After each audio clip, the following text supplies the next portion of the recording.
Hello everyone. I thought it might be nice for us to read a story together. Usually when we're in class, it would be nice for you to listen to me reading a story, but as we've not got that opportunity, I thought I would make some videos. So I had a little look to see what kind of story I thought we might like, and I found a book that I've not read before, but it sounds very good. It has won the Scottish Children's Book Awards, and it has won a Blue Peter Book Award as well. So that gives me a clue that it's pretty good. It is set in Glasgow, so I thought that might be quite interesting. And it's called The Nowhere Emporium, and the author is Ross Mackenzie. So I'll read you the blurb and you can see what you think, see if it's something you would be interested in. The Nowhere Emporium is open for business. Bring your imagination. The mysterious shop from nowhere can appear anytime in any city. Its magical labyrinth of rooms contains wonders beyond belief. But to enter, you must pay a price. And there's a little review here from The Guardian that says the shop is right up there with Ollivanders. So Ollivanders is the wand shop in Harry Potter, I think. So it's right up there with Ollivanders as a magical place that readers will want to explore again and again. And I can see that it's been really quite popular because there are other stories. So this is the Nowhere Emporium, but I can see there's down here, it shows me there's the Elsewhere Emporium, the Otherwhere Emporium. So it must have some sequels as well. So let's see, I thought if I film it like this, you would be able to read along with me.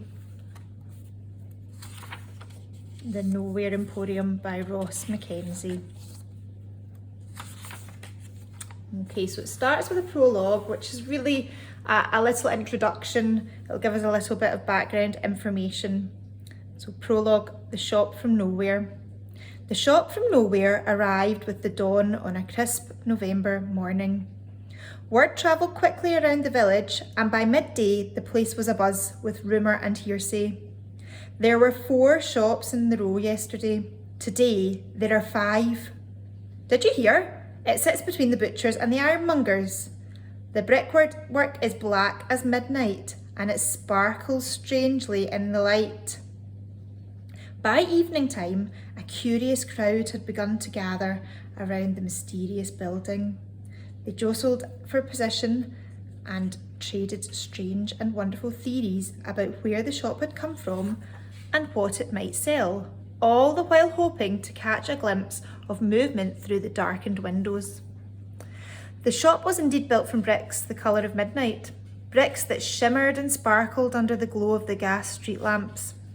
Blocking the doorway was a golden gate so fine and intricate that the wondrous spider might have spun it. Over the windows, curling letters spelled out a name: The Nowhere Emporium. There was a glimmer of movement in the entranceway, and a ripple of excitement passed through the crowd. And then silence fell. A silence so deep and heavy that it seemed to hang in the atmosphere like mist. The shop's door swung open. The fine golden gate turned to dust, scattering in the wind. The air was suddenly alive with 100 scents, the perfume of toasted coconut and baking bread, of salty sea air and freshly fallen rain, of bonfires and melting ice. A dove emerged from the darkness of the shop and soared through the air, wings flashing white in the blackness. The enchanted crowd watched as it climbed until it was lost to the night. And then, as one, they gasped.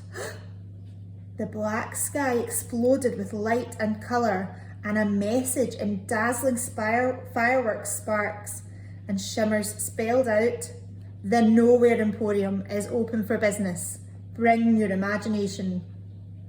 The writing hung in the air just long enough for everyone to read it, and then the words began falling to the ground, a rain of golden light.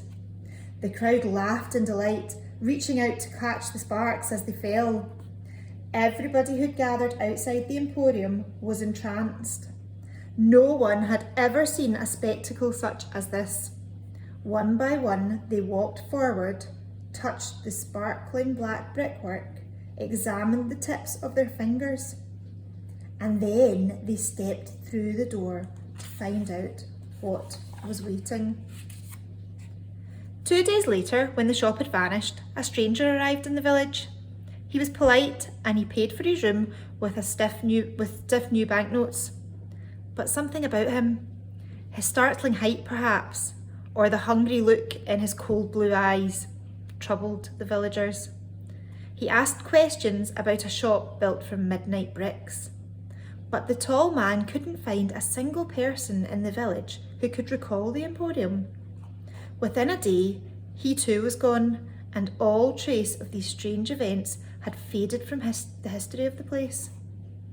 Those who'd walked through the Emporium stores had no memory of anything they might have seen inside.